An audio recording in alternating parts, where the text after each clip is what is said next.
What if everything you thought you knew about MASH was a lie? What if the smiles and laughter you saw on your television screen every week were masking a dark and bitter war happening behind the cameras? What if two of the most beloved characters in television history were played by men who could barely stand to be in the same room together? The story I am about to tell you will change the way you see one of the greatest shows in television history forever. Before we dive into video, please subscribe to our channel. MASH was not just a television show. It was a cultural phenomenon that defined a generation. For 11 years, it dominated the airwaves and captured the hearts of millions of Americans. The series finale in 1983 became the most watched television episode in the history of American broadcasting. Over 125 million people tuned in to say goodbye to the 4077th Mobile Army Surgical Hospital. People laughed and cried and felt like they were saying goodbye to real friends. But what those millions of viewers did not know was that behind the scenes there was a feud so intense and so bitter that it nearly destroyed the entire show. At the center of this hidden war were two men who seemed like the best of friends on screen. Alan Alda played Captain Benjamin Franklin Hawkeye Pierce. He was the wise-cracking surgeon with a heart of gold and a deep hatred for the senselessness of war. Gary Burghoff played Corporal Walter Eugene Radar O'Reilly. He was the baby-faced innocent farm boy from Iowa who could hear helicopters before anyone else and who slept with a teddy bear. Their scenes together were magical. The chemistry seemed real. The affection seemed genuine, but it was all an act. The truth is that Alan Alda and Gary Burghoff despised each other. They fought constantly. They disagreed on almost everything. They created an atmosphere on set that was so toxic that other cast members and crew had to walk on eggshells around them. And Hollywood knew about it the whole time, but worked very hard to make sure that you never found out. The problems began almost from the very first day of filming. MASH premiered in 1972 as an adaptation of the 1970 film directed by Robert Altman. The movie had been a critical and commercial success, and the television network CBS saw an opportunity to turn it into a weekly series. They assembled a talented cast of relatively unknown actors. But there was one exception. Gary Burghoff had played Radar in the original film. He was the only member of the movie cast who was brought over to the television version.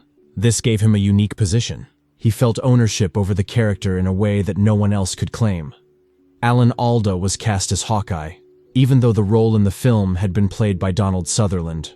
Alan brought his own interpretation to the character. He made Hawkeye more thoughtful and more compassionate than the cynical womanizer in the movie. In the beginning, this worked well. The show found its footing and the ratings climbed. Everyone seemed happy, but then things started to change. By the end of the first season, Alan Alda was already emerging as the star of the show. He was getting the most screen time. He was getting the best lines. Critics were praising his performance. The network executives loved him. And he was not content to just be an actor. He wanted creative control. He wanted to write. He wanted to direct. He wanted to shape the direction of the entire series. The network gave him what he wanted. By season 2, Alan was writing episodes. By season 3, he was directing. By season 4, he had become the de facto leader of the entire production. He had influence over scripts and casting and the overall tone of the show. This was unprecedented for a television actor at that time. But Alan was special. He was talented and intelligent and driven. The network trusted him completely. Gary Burghoff watched all of this happen, and he did not like it. He had been with Radar longer than anyone. He had created many of the character traits that made Radar beloved. The teddy bear was his idea. The way Radar talked and moved and reacted to things came from Gary. He felt that he understood this character better than any writer or director ever could. But now Alan Alda was making decisions about the show, and Gary felt like his voice did not matter anymore. The creative differences between them were fundamental. Alan wanted MASH to be more than a comedy. He wanted it to be a statement about war and peace and the human condition. He wanted to show the blood and the death and the psychological trauma that came with working in a war zone. He pushed for darker storylines. He pushed for dramatic moments that would make people think. He wanted MASH to be important.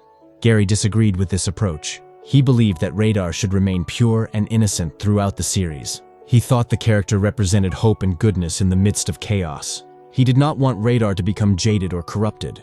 He fought against any storyline that he felt betrayed the essence of who Radar was. And he was not quiet about his objections. The fights between Alan and Gary became legendary on the set. They would argue about lines. They would argue about scenes. They would argue about the direction of entire episodes. Gary would insist that Radar would never say or do certain things. Alan would counter that the show needed to evolve and that characters needed to grow. Neither man would back down. The arguments would sometimes last for hours and hold up production. Other cast members were caught in the middle. Some sided with Alan. They appreciated his artistic vision and believed he was elevating the show beyond simple sitcom fare. Others sympathized with Gary. They understood his desire to protect his character and felt that Alan was becoming too controlling. The set became divided into camps. Friendships were tested. The joyful family atmosphere that had existed in the early seasons evaporated. Loretta Swit, who played Major Margaret Hot Lips Houlihan, later said that there were days when the tension on set was unbearable. She described having to film scenes where she pretended everything was fine, while knowing that two of her co-stars were not speaking to each other off camera.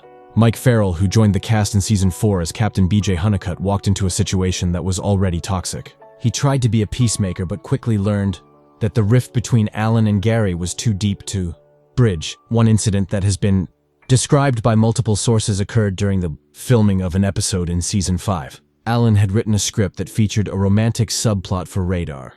Gary absolutely hated it. He felt it was completely out of character and refused to play the scene as written. Alan insisted that the script was fine and that Gary needed to trust the process. The argument escalated quickly. Voices were raised. Gary threw his script across the room. Alan told Gary that if he did not like it, he could leave. Gary said that maybe he should. Other cast members had to intervene to calm things down. After that incident, the two men barely spoke to each other unless they were filming a scene. They would not make eye contact. They would not sit near each other during breaks.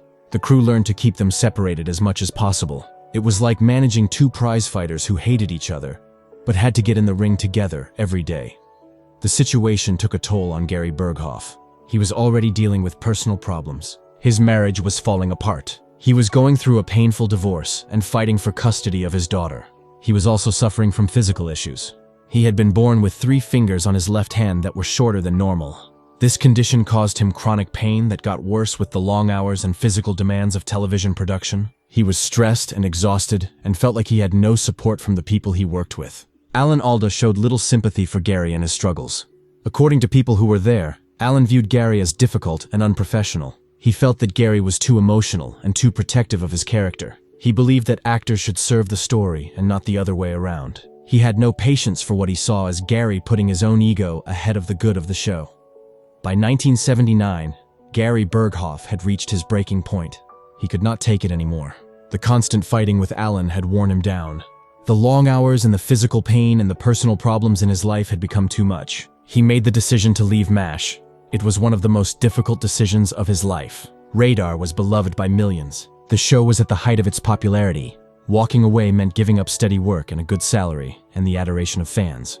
But Gary felt he had no choice. He could not work with Alan Alda anymore. When Gary told the producers that he was leaving, they were shocked. They tried to convince him to stay. They offered him more money. They promised that things would get better. But Gary had made up his mind. The official story that was released to the press was that Gary wanted to spend more time with his family and pursue other interests. It was a neat and tidy explanation that the public accepted. But everyone involved with the show knew the real reason. Gary was leaving because of his toxic relationship with Alan Alda. The writers created a 2-part episode to write Radar out of the show. In the storyline, Radar receives a hardship discharge because his uncle has died, and he needs to go home to Iowa to run the family farm. The episodes were beautifully written and emotionally devastating. Gary gave one of the best performances of his career. The scene where he says goodbye to everyone in the 4077th had viewers across America in tears. It was a perfect send-off for a beloved character. But behind the scenes, there was no emotion between Alan and Gary. There were no tearful goodbyes. There was no sense of loss. According to people who were there, they barely acknowledged each other on Gary's final day of filming. Gary packed up his things and left, and never looked back. Alan continued working as if nothing had happened. After leaving MASH, Gary Burghoff struggled to find success. He appeared in a few television shows and made-for-TV movies, but nothing came close to matching the magic of Radar. He found it difficult to escape the shadow of the character that had made him famous. Casting directors could not see him as anyone other than Radar. Audiences expected him to be the same innocent, sweet person that he had played on television. But Gary was not Radar. He was a complicated man with his own demons and struggles. Gary became increasingly reclusive over the years. He focused on his wildlife art. He was a talented painter who specialized in detailed portraits of animals. He also became an inventor and developed several patents.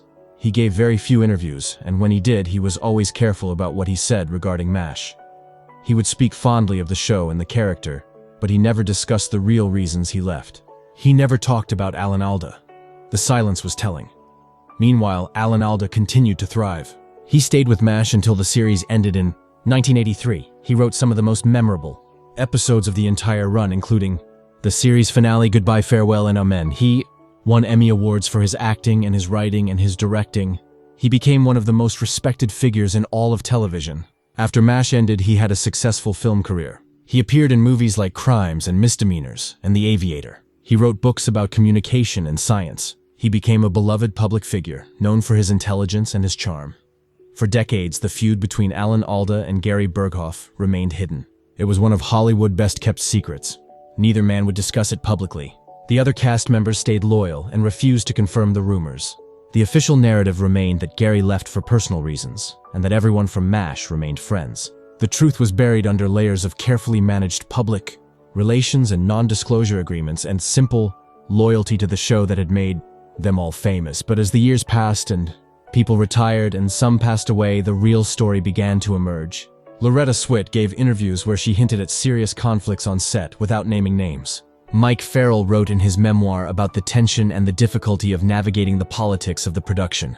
Writers and crew members who had no reason to protect anyone started talking more openly about what they had witnessed. The most explosive revelations came from a former assistant director who gave an interview in 2018. He claimed that Alan and Gary had almost come to physical blows during one particularly heated argument. According to his account, Gary had challenged Alan, and other cast members had to physically separate them. He said that network executives had been terrified that word would leak to the press and damage the reputation of the show. Everything was hushed up immediately, and everyone involved was reminded of their duty to protect the image of MASH. Whether every detail of these stories is accurate is impossible to verify. Memories fade and people exaggerate, and sometimes people have their own agendas. But the overall pattern is clear. Alan Alda and Gary Burghoff did not get along. Their relationship was hostile and filled with resentment. They could not work together. And Hollywood worked very hard to make sure that the public never found out. Looking back now, it is easier to understand how this happened. You had two strong personalities who both cared deeply about their work. They both wanted MASH to be great, but they had fundamentally different visions for what that meant. Alan wanted to push boundaries and make important statements about war and humanity. Gary wanted to protect the heart and soul of the characters that people loved. Neither approach was wrong, but they were incompatible. And because Alan had the power and the support of the network, Gary was always going to lose. The power imbalance is crucial to understanding this story. If Alan and Gary had been equals, they might have been able to find compromise. But they were not equals. Alan was the star. He was the writer. He was the director. He had the awards and the acclaim. Gary was just an actor who was expected to show up and say his lines. This dynamic bred resentment on both sides. Gary felt disrespected and powerless. Alan felt challenged and annoyed. The situation became impossible. It is also important to consider the context of the time. The 1970s were a different era in Hollywood. There were no therapists on set. There were no mediators to help resolve conflicts. Mental health was not openly discussed. If you had a problem with a coworker, you either worked it out yourself or you quit. There was no other option. Gary chose to quit. Alan chose to consolidate his power. The show went on and became even more successful without Gary. In recent years, both men have softened somewhat in their public statements. Gary appeared at a MASH reunion event and spoke warmly about his time on the show. He did not mention Alan by name, but he also did not attack him. He seemed at peace with his decision to leave.